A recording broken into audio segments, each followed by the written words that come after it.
لنډ ته په انګلیش کې څه وایي؟ short, short. لوړ ته په انګلیش کې څه وایي؟ Tall, tall. ځوان ته په انګلیش کې څه وایي؟ Young, young. زوړ ته په انګلیش کې څه وایي؟ Old, old. غټ ته په انګلیش کې څه وایي؟ Big, big.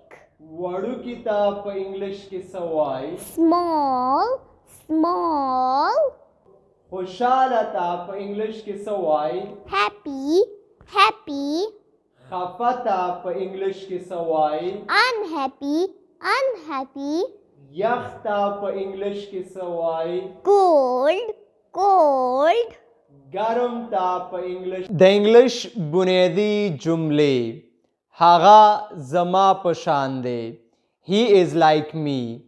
He is like me.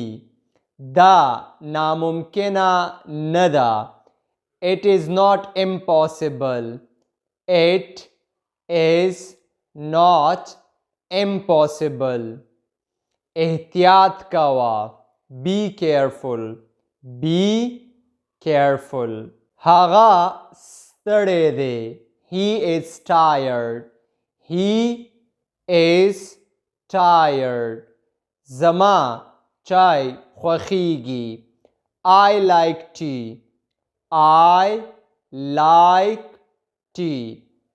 مننه. د داسې نور ویډیوز لپاره موږ در سره لایک او فالو کوئ او د مکمل درسونو لپاره زمونږ یوټیوب چینل در سره سبسکرایب کوئ چې د هغې نوم دی ټیچر حکمت انګلش.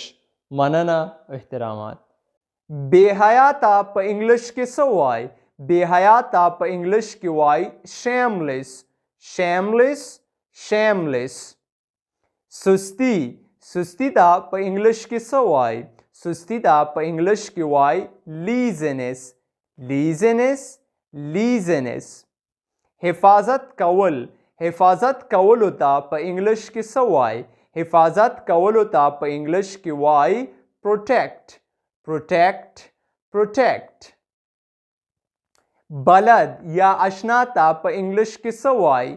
بلد یا اشنا ته په انګلش کې وایي familiar. familiar, familiar. کیدای شي. کیدای شي ته په انګلش کې څه وایي؟